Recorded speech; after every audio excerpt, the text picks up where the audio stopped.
If I might just interject, Yes. if I might just interject something, Rabbi, the presumption of, I would hope, is that all of the bits and parts are not necessary to reconstitute the whole.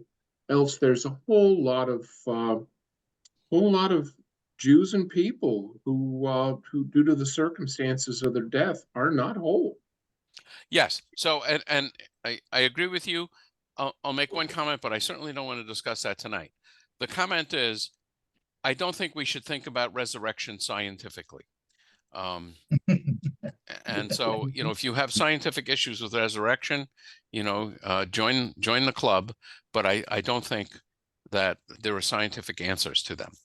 But the subject tonight deals with artificial intelligence. And this is an article we'll read, which is in, I think, it's a summer issue of Moment Magazine. But before we dive into it, I just want to start with one of my favorite lines about artificial intelligence and computer intelligence, which now I'm sure is 15 or 20 years old. Larry Kushner, who you've heard me quote many times, a Reform rabbi and a teacher of Kabbalah, would quip, he would believe in computer intelligence when you ask a computer a question and the computer responds by saying, that reminds me of a story. So I really like that idea. I do Um, too. I have a comment for yeah, you go ahead. about artificial intelligence. Yes, that's what we're discussing. First of all,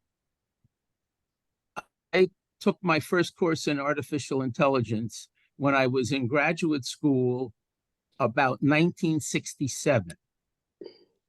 I mean, it has been around a long time.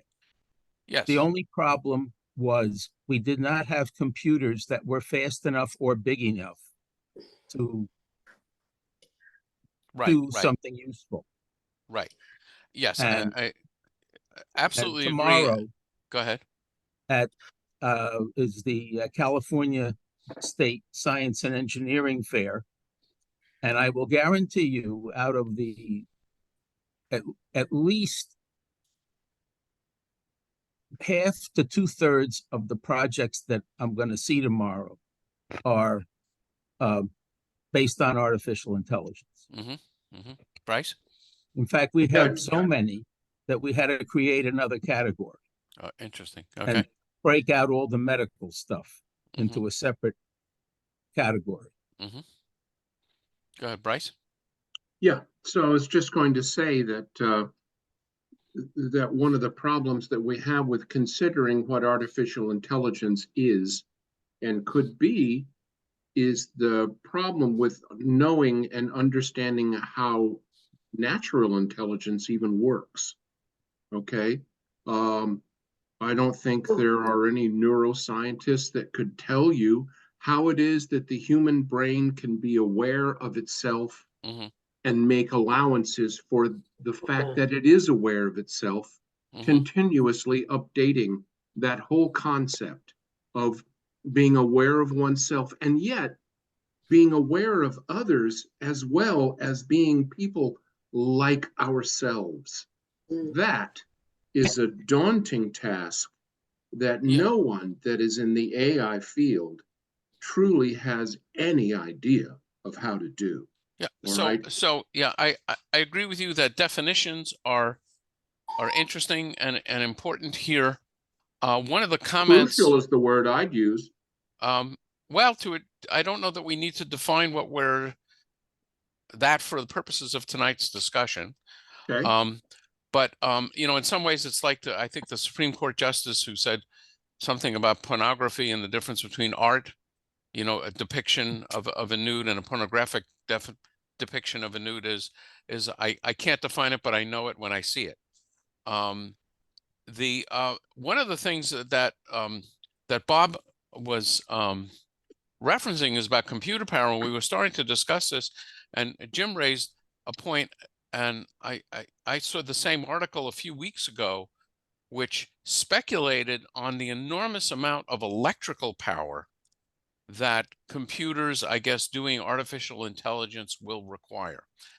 And I confess that it doesn't make sense to me. And I don't know much about, how much computer power an AI focused system takes, but generally computers, compared to heating systems, air conditioning systems, trains, cars, and so on, my sense is they don't take that enormous amount of power. And I'll be the first to confess, Oh, I must be wrong. About yes. 2.5%. I can About I can tell 2.5, you about that. about 2.5% of the world's current electrical output is being consumed by cryptocurrency computation. Yeah. Okay. So I'm Okay. clearly in the And dark about that far outweighs anything that AI is going to do in the near future. Oh no. Oh, Bryce, the number I'm sorry. I guess Hold it on, all but then Bryce, comes down. let, Yeah. let Bob talk, please. Thank you. Sure. yeah, Sure. the amount of power that is being used by the outfits that specialize in providing computing for artificial intelligence is way more than that. Okay. Well, No. and They that's are- consistent with the article that I read. And They are some of these folks are in the process of installing small nuclear power plants to power their systems because they can't get enough power from the grid. Okay, Alan? I think part of this, although you'll get into it if we let you get into it, is it has to do with the overall resources. So my understanding of AI is it's a very sophisticated database system where huge amounts of information is smartly being assembled in a better way than a Google search. And that requires these big data systems with air conditioning, electricity. The CPU itself, to your point, Michael, Rabbi, initially, is the computing power is only a small piece and probably isn't a big part of the power. Yeah, that's actually a very good point. If systems need to be air conditioning does take a significant amount of energy. Anyway, that's not our problem for the evening. The problem the discussion for the evening is a speculation on what impact will artificial intelligence have on people's spiritual lives. Oh. And I must admit, I haven't really even thought about this. I know that there's an issue with, with basically plagiarism, that now you can use artificial intelligence, and I really haven't played with this much at all, to write a sermon, to write an article, and my impression is the product will sometimes make stupid mistakes. But anyway, so there's an honesty issue. One issue that people have raised is, and this was raised on, I think, on my Rabbi chat line, is if you discover it, and apparently there are programs that can examine a submitted paper, for example, and detect whether it was created by artificial intelligence. And then, so the question is, would that be a case of plagiarism, for which, and in the world of academia, there are pretty significant penalties for that. I think one of the cases that I saw in my Rabbi chat line is a case where a bar bat mitzvah student was submitting his or her sermon, and it was pretty clear to the rabbi this was generated by artificial intelligence. And sure enough, he checked, and it was generated by artificial intelligence. And then the question is, what should he do about it? Erwin. About a year ago, Rabbi Buchwald in the Center Synagogue, New York Center Synagogue, read her sermon. And after she finished the sermon, she said, "I must admit, my son, who's a computer major, used the AI to write my sermon in 5 minutes in Hebrew and English." Yeah. From the congregation that the sermon was not written by Rabbi Buchwald. Yeah, so clearly there is an issue with respect to plagiarism, and and that's an ethical issue, and you could argue it's a spiritual issue. Bryce.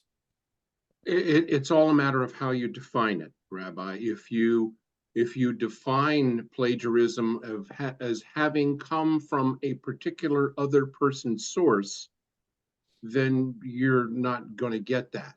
But if you define it as submitting something that is not your own work, then it is plagiarism, or it is another violation that you define that way. So it's just a matter of definition. Yes, it very much is a matter of definition. And I think in the world of academia, there is a requirement to document your sources and to identify which material you received from where, and even, cite it in the appropriate way. Herzogs, yes. Yeah, so hi, I'm David. In terms of the culpability of AI and the responsibility of the person who creates it, there was a case recently, I think it was Alaska Airlines. Someone went on to their AI customer service agent and was trying to book a flight within their bereavement policy. Alaska Airlines didn't technically have in their terms and conditions any sort of bereavement policy, but this AI basically took it upon itself to comp him a flight out and a return entirely for free. And he did it, and Alaska Airlines ended up trying to charge him, and he sued them. He said, your customer service agent was the one who granted me this. I have the chat logs, I have everything. And so eventually they lost that lawsuit, and they were— They being Alaska Airlines. I think it was Alaska Airlines, yeah. Yeah. I mean, Alaska the airline. The airline. Yeah, the airline was forced to give him the free flights. And I think that up until now, you can still go to their website and their AI chatbot is down as they're fixing some clear bugs within it. Yep. But I think that this relates in the question of culpability. Is there a question of plagiarism if someone has a paper that is copied from ChatGPT based on the sources of however many thousands of academic papers, that it's starting to be established that the creator or the person behind the AI, the owner of that AI chatbot, is in fact culpable for the things that its AI breaks in the law. Yeah, so here I would say the issue of plagiarism would be slightly different. If I submit a paper and under the, my signature saying that I wrote it, and then it was created by AI or by my next door neighbor, then I've committed plagiarism. Then there's a separate issue about, which I think is now being discussed in the world of, AI, and, who owns the information. If you're searching and you're pulling information from New York Times or whatever, do they own it? And there's a whole world of property, law of information property, intellectual property law, which I have actually brushed up against once I put it on one of my talks, which I posted on my website. I put a picture of some people praying at the Western Wall, and I got a letter basically from a law company, law firm in Canada, saying I owe them $2,700 and 14 cents, an exact amount for the fees that I owed to the owner of that picture. And first I ignored them. That turned out not to be the right strategy. And I actually talked with an attorney who was an intellectual property attorney, and he directed me to some research where if property is used in classrooms or for teaching or limited, that you have a use allow. Anyway, it's a whole. I'll just say there's a use. It's called. Yeah, there is a world of law surrounding it. Lesson and Alan. Let's say I could come up with an original idea. I don't know if there even is such a thing anymore, but I could prove no one else had thought about it. And then I go to an AI and say, this is my unbelievable idea, write it up. And then I present it as if I wrote it or something. Would I have to say my idea was original, but the AI wrote it, or would I just treat it as mine?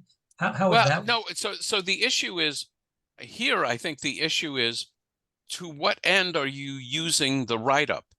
If you're submitting a college paper under your own name and you didn't write it, but it was, taken from AI, then I think that's plagiarism. If Even if you're, my idea was totally original, that no one else well, no, would no, have no, ever no, thought? but for a college paper, No, well, that wouldn't be, no, no, for a so college so paper so it'd be no, different. so I think it matters a lot what the write-up is for. Are you submitting a patent application? Are you is it a business Wow, plan? it's gonna be complicated. Wow, Yeah. So and that matters. Yeah, and Wow. and whether it might not be a violation at all of any kind. Right, Alan. So my question about that feed that was sent to you, is it because you lifted a photo from the internet that the other person identified as him having taken it? Yes. Okay. Yes. And So, it was just a so- bunch of people praying at the Western Wall. It wasn't exactly. So that my background here, I'll give you that for a lot less. Oh, good. Yeah, there it is. Thank you. Thank you. Yes. Okay. So, let's jump into the article. I'm going to do a screen. Let's see. There was a chat. Whoops. Bob Selfie is coming back. Okay. Yeah, I'm here. Yeah. Okay. Let's. Are you recording us now? Yes, I am. I Okay. started recording. Thank you for double checking. Okay. And I presume you can see the screen. Maybe yes, maybe no. Yes, good. Okay, thank you. Okay, so Ask the Rabbis. And again, you may remember this this format is Moment asks a bunch of different rabbis to respond to a question, and the question is, what impact will artificial intelligence have on people's spiritual lives? And we'll see what the different rabbis in different movements have to say. Gershom Winkler, listed as independent. Someone like to read Gershom's? I could do it. Thank you, Bryce. Independent. Artificial intelligence has been around ever since we plucked the fruit off the branch of the tree of knowledge of good and evil and came away with clarity around neither. It is precisely what God warned us about, not to hurry toward intelligence, for it is a gift that will reveal itself in its time when we're ready, not when we choose. Otherwise, we end up with knowledge alone, which is the real artificial intelligence. As Abraham Joshua Heschel put it in Man is Not Alone, knowledge is a pretext for higher ignorance. It becomes a demigod in its own power and illusion, the potency of which surpasses the heights of the Tower of Babel and any other artificial attempt to touch the heavens. The fruit of the tree of knowledge, our mystics taught, was intended to be ingested, but not by itself or to the exclusion or dismissal of all else that God planted in our lives. And that's from the Zohar. When we find ourselves buying kosher certified aluminum foil, inventing Shabbat light bulbs and kosher cell phones, we are further layering the original beauty of our Aboriginal ways and mindset with artificial intelligence. We end up deluding ourselves into thinking we are spiritual, when actually we are standing in the way of spiritual life. Yeah, I don't know what to say about this, except I think he missed the point. I think Yeah. he missed the point entirely. I Um, think that, Yeah. And Gershom Winkler, I know him, and he's something of a spiritualist, and he's kind of an interesting guy. I'm a little surprised Moment keeps going back to him for independent, but he writes well. I wouldn't presumably without artificial intelligence. I think the point is, and I often think about this, the difference between, I would say the difference between knowledge and wisdom. One of the things that strikes me is that, with this little device that we all have, we have access to an enormous amount of data, which you can talk about, which I would think of as knowledge. What it doesn't have is wisdom, and that's the ability to select what's relevant and what's not relevant. They evaluate the source of data from different sources, which of course now is an absolutely huge issue.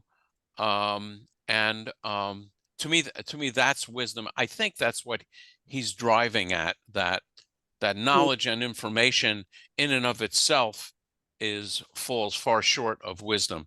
But I'm But I not. don't know where the Shabbat light bulbs and kosher cell phones comes into that. I mean, I get your point, but I don't know. Yeah, so I think what he's driving at, and what many people would drive at, is, if you the idea of Shabbat is to sort of disconnect from the day-to-day Right. efforts of the world.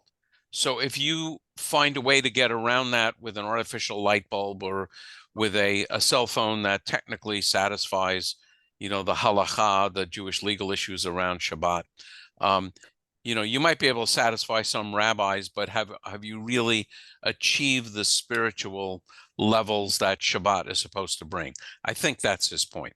Mm. So Les. my question is, I think- when does knowledge become wisdom? How does knowledge become wisdom? Is it just context, or knowing more about more things and more things until you can connect them in your way and in your mind in a way that allows you to make inferences? Is that it? I don't have a good systematic answer to that, but No. I'll just say that the engineers that created the death camps in the Holocaust had a tremendous amount of engineering knowledge, and an appalling lack of wisdom. So I'm not sure how I can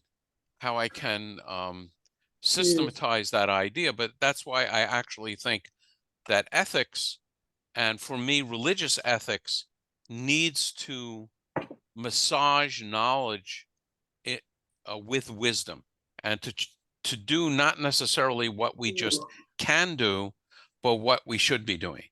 We can use a knife to do surgery, and now I have a new hip, or we can use a knife to slaughter people.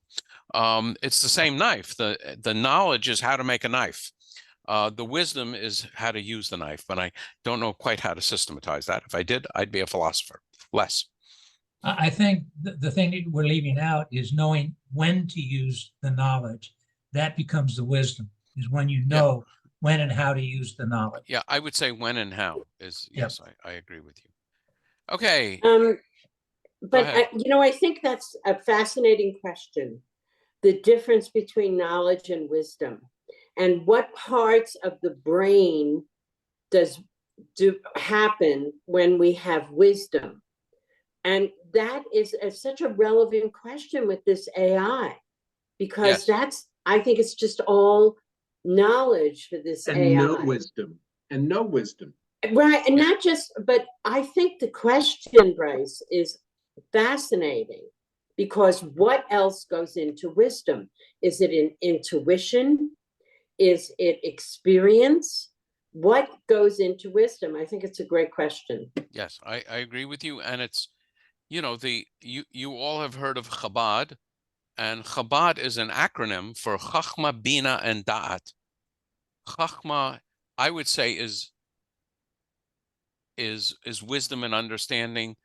Bina and Da'at is knowledge, and I think understanding. I can't remember literally the definition, and they're actually separate sfirot if you're into Kabbalah in the hierarchy of sfirot.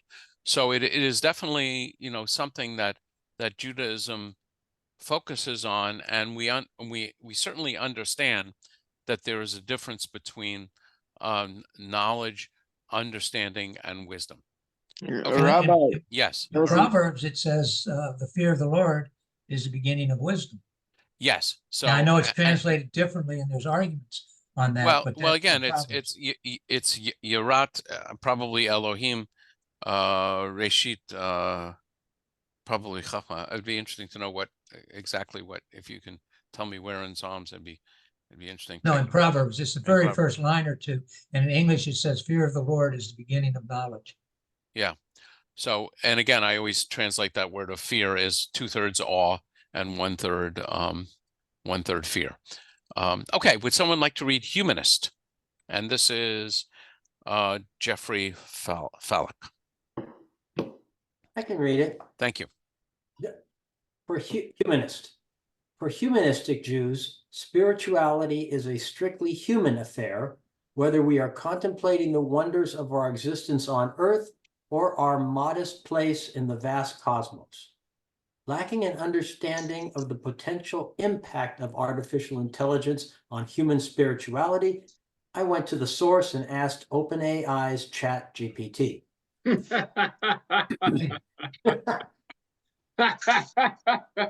Okay, keep going. It offered several possibilities. Among them were AI's capacity to introduce people to, quote, to spiritual teachings from various traditions, unquote, to offer virtual experiences of the wider world, and to provide tools for practices such as meditation. These seemed pretty positive. Others made me a bit squeamish. The AI noted that it might someday achieve consciousness or even its own spirituality, challenging the boundaries between humanity and machines. This raises profound questions. An essential element of humanist spirituality is our capacity to connect with, care for, and honor the dignity of others. While we know that actual human beings don't always show evidence of these capacities, we hold on to the hope that empathy and conscience can prevail, that people can change for the better. We've already seen how bots can express hatred. Will Sentient. will sentient AIs be able to experience empathy and form real and meaningful connections? If that ever happens, we kind will... of embolden people, like he told you, like just give me the Hold ticket. on. Sorry. Or, Sorry. If that If ever that ever happens. happens, we will know much more about AI's impact on our spiritual lives. Okay. Are humanist Jews, are they agnostic or? No, humanist Jews are Jews. I would say they are. Well, you'd have to ask them, but I think they deny God. I would say they're atheist. I don't think I haven't been in that much connection with the humanist movement, but it's basically Judaism without God. Okay. So it's cultural, and you know, it is sort of interesting. You've probably heard this before, but a humanist congregation applied for membership in the what is now the URJ, which is the Congregational Organization of Reform Judaism, and they were denied membership. And I think it's one of the rare times when the Reform movement as a movement drew a hard theological line.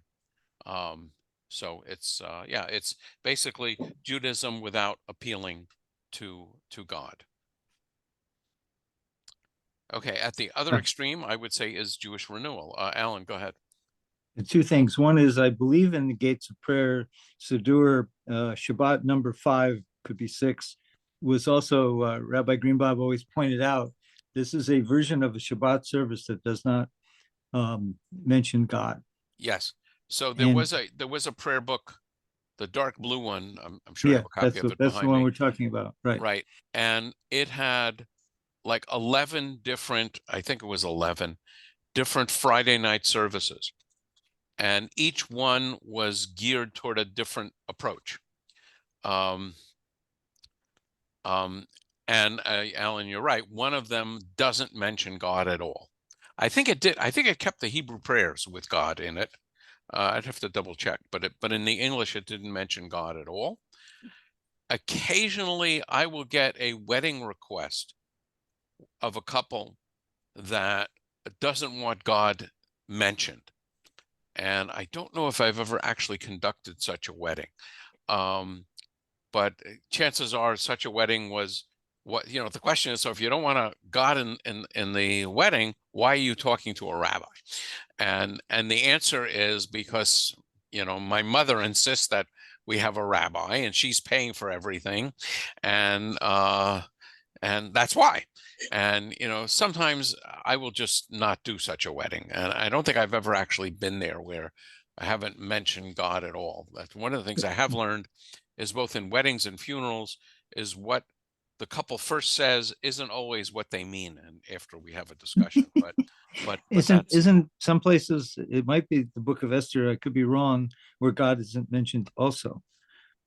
yes, that is true in the Book of Esther. That's true. In fact, the word Esther has a number of derivations, but one rabbinic commentary relates it to the word, I think, Hester, which means hidden, and God's role is hidden. You can sort of tease it out because Esther thinks that maybe, this is why God put me in this place, but yeah, it's not mentioned at all. Thank you. Okay, at the other extreme is Jewish renewal, which is again a small movement which I think of as a combination of Hasidic Judaism and Reform Judaism. So would someone like to read renewal?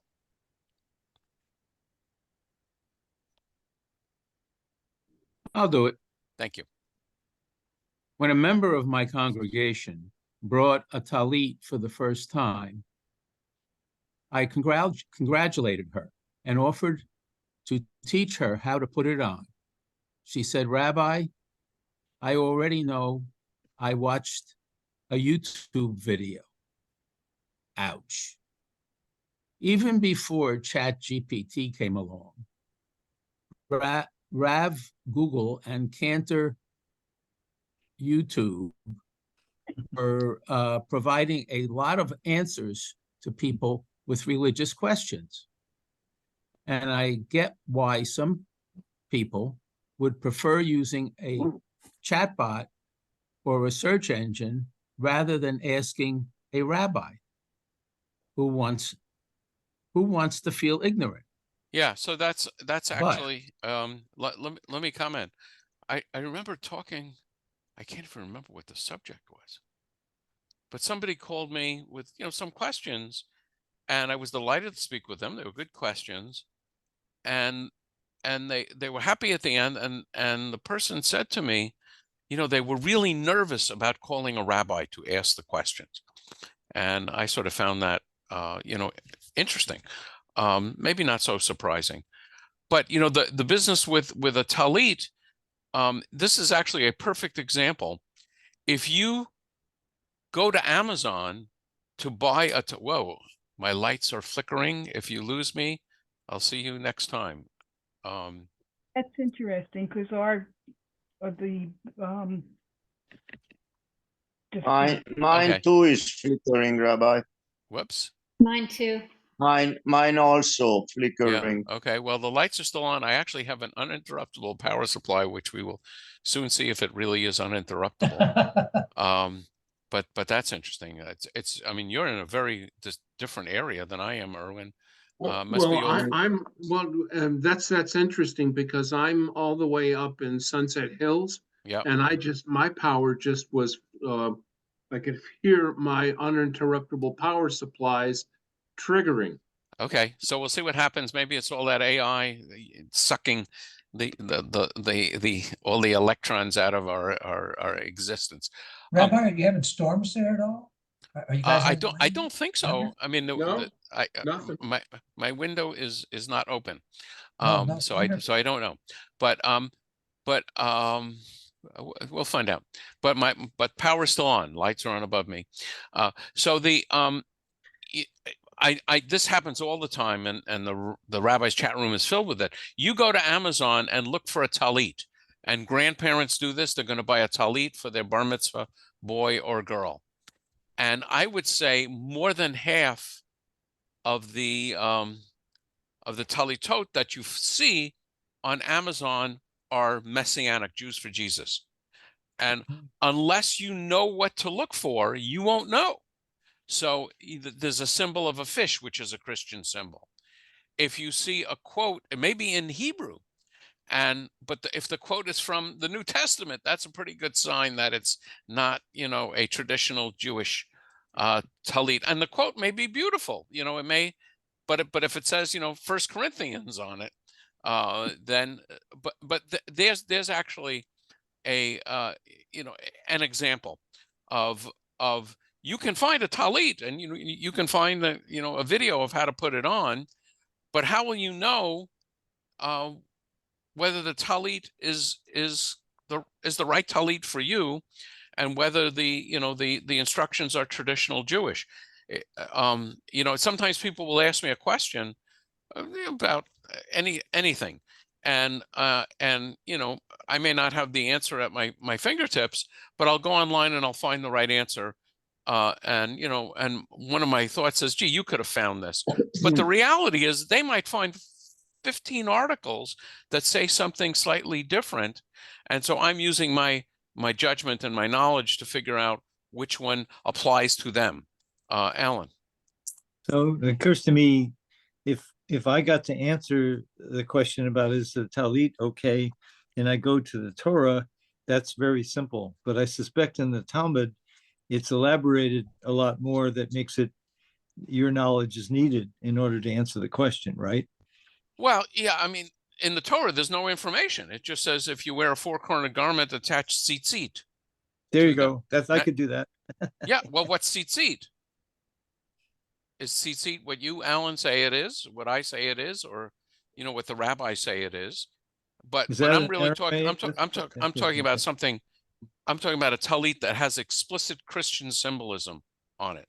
So there's no question about this. But many people don't know it, and what happens is, along comes the bar mitzvah boy, and this has happened to me.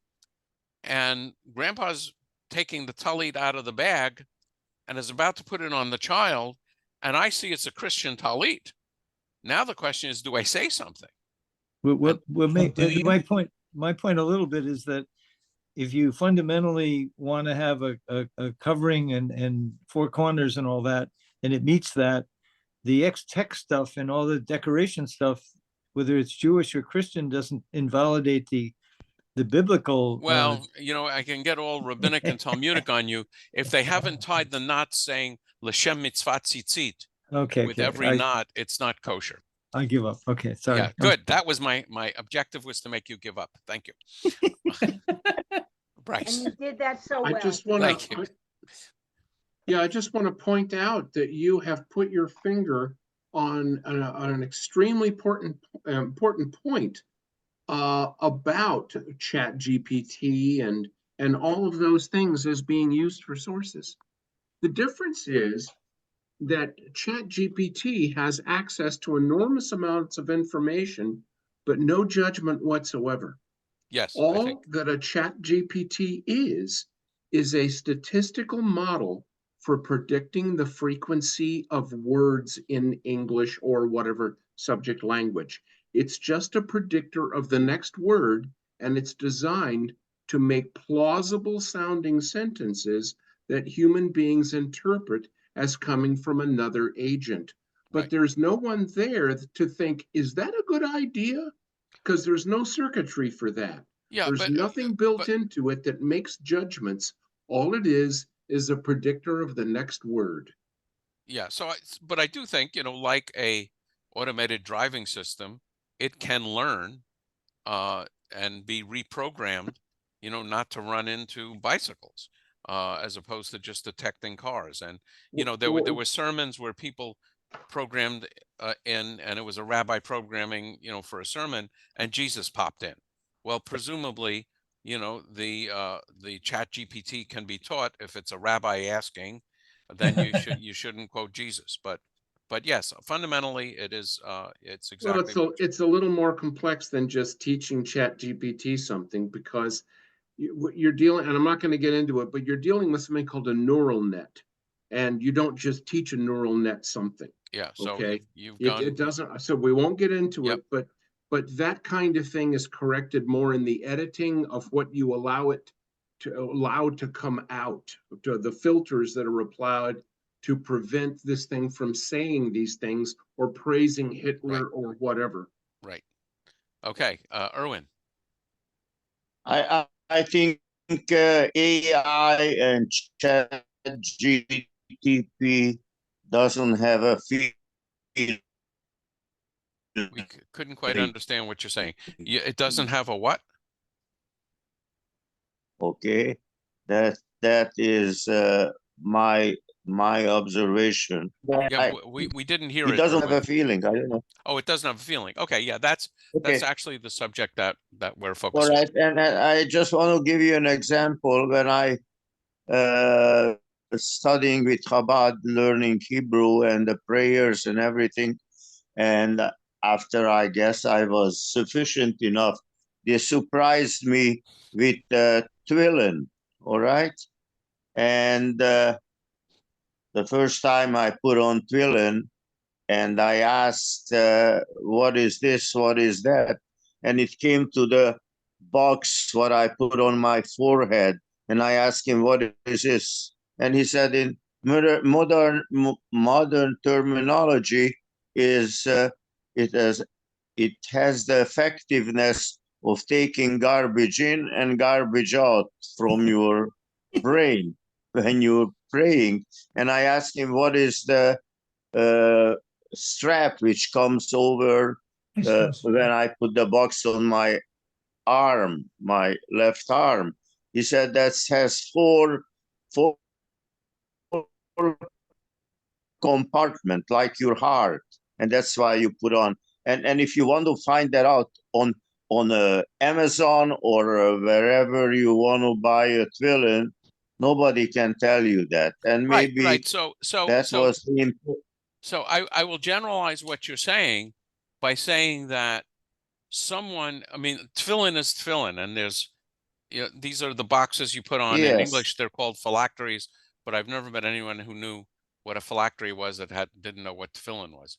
But there's rules and reasons why there are 4 chambers and so on. But what the rabbi was doing was deriving a spiritual insight and a spiritual lesson, and you could almost say a poetic understanding from that. And chances are you're not going to get that from a computer. But let's exactly. But let's go on. I don't remember who was. I think it was Bob Salfi reading Right. down here. But what a rabbi can usually do is what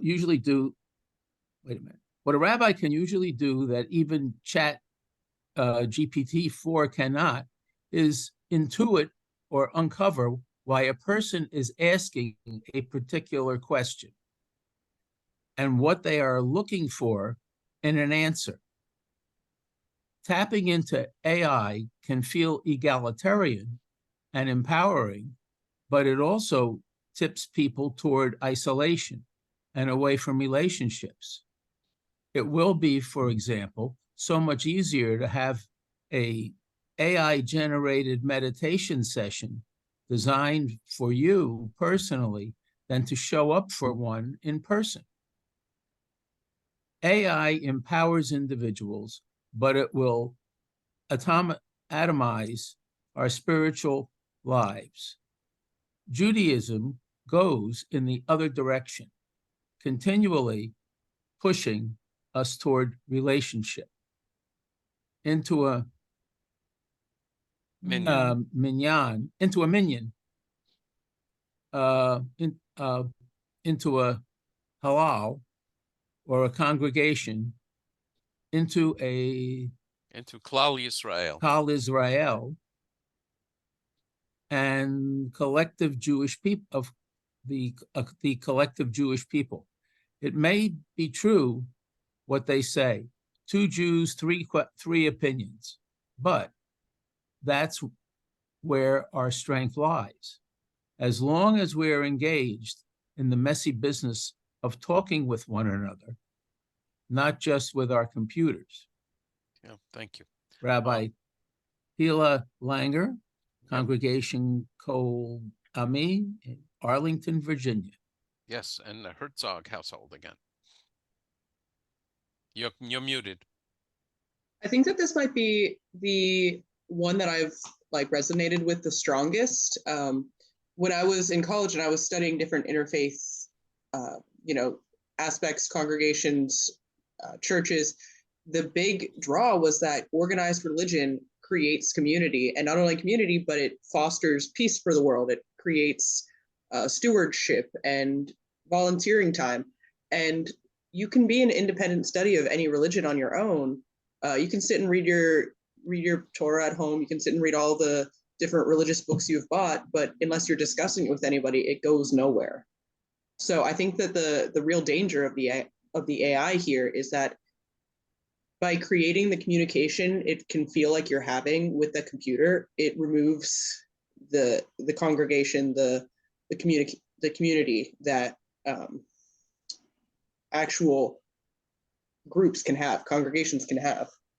Yeah, I often will say you can be a Jew by choice, which is to say convert to Judaism, but you can't be a Jew by self. And Judaism requires you to be in community.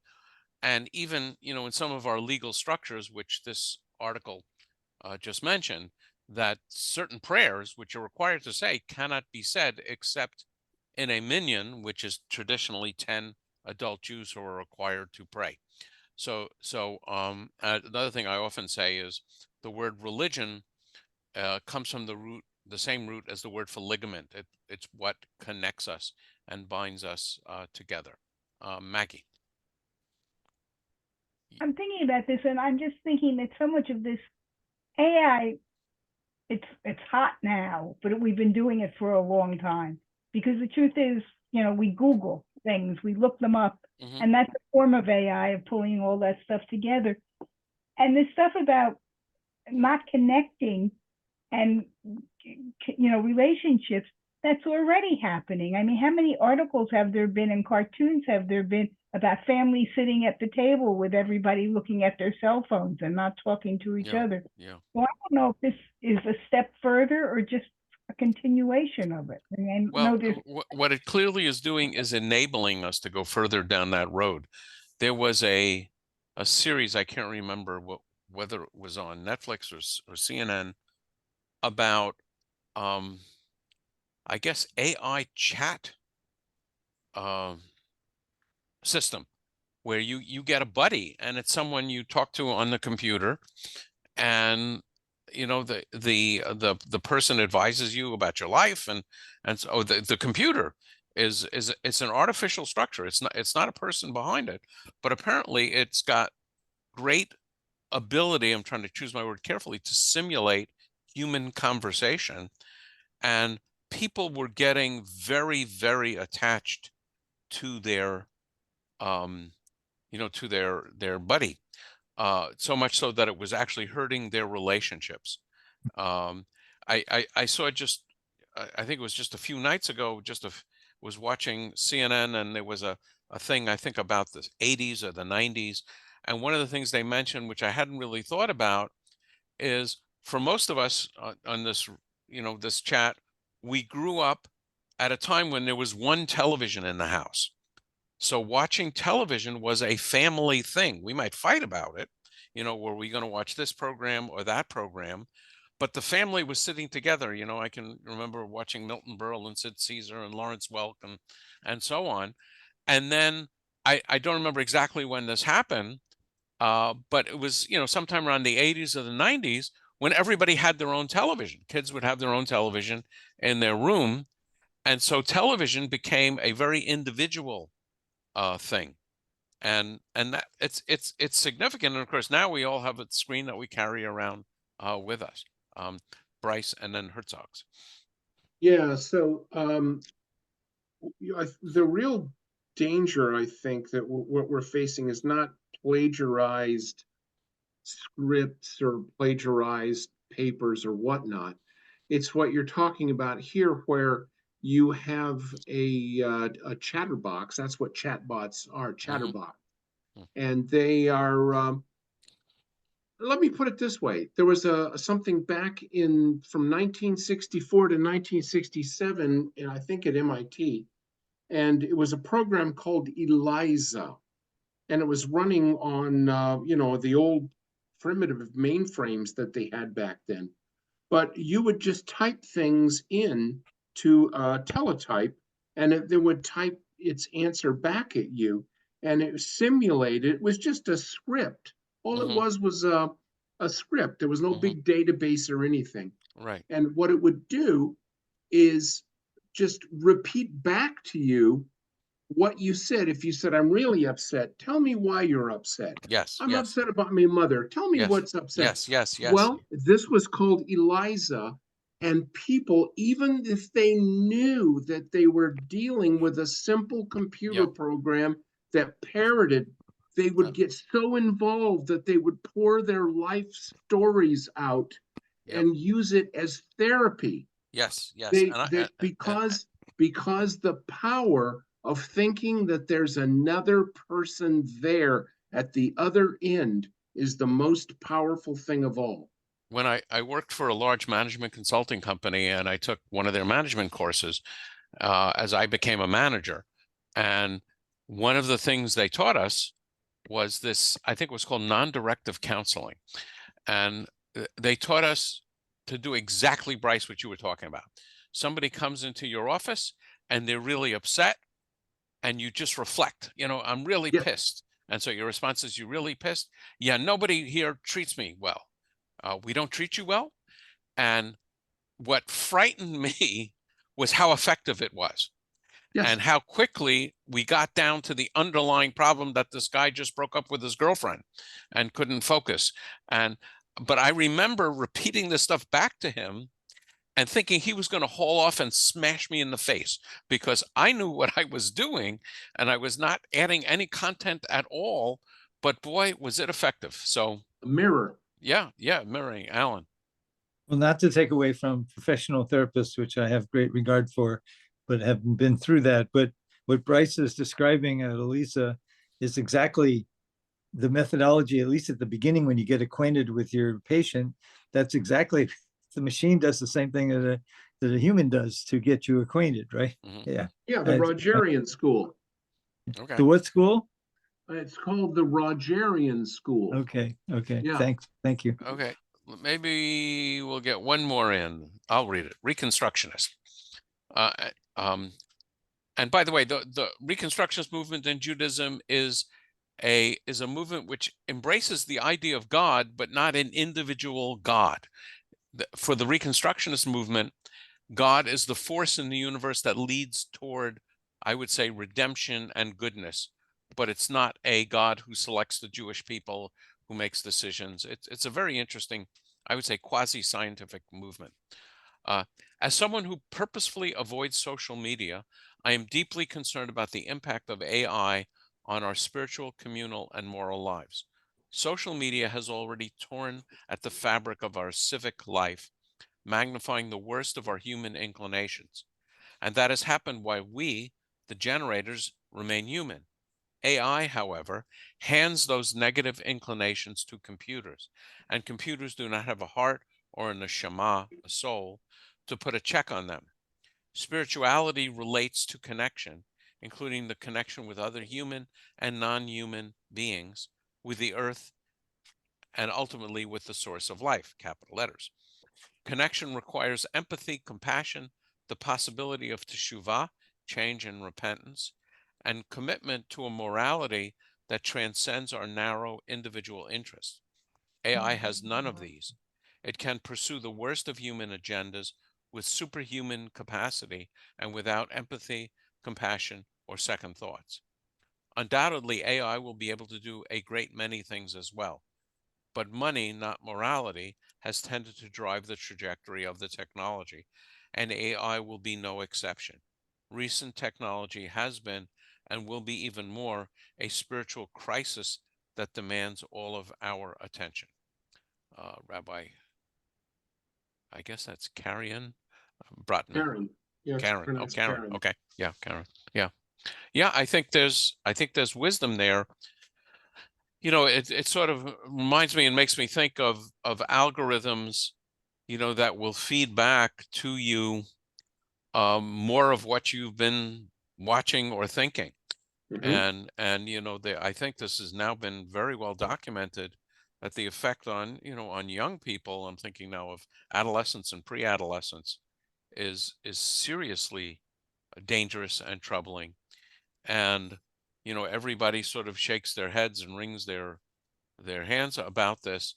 But the point is, if it's making the folks that sell the services and a lot of money, it's very hard to resist that.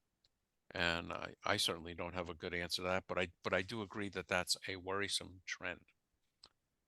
Okay, I am going to stop sharing. We will pick up with reform next time.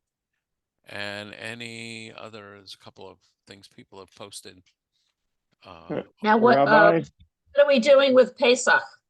Oh, what are we doing with Pesach? We are not eating chametz, but let me take a look at the calendar. The 22nd.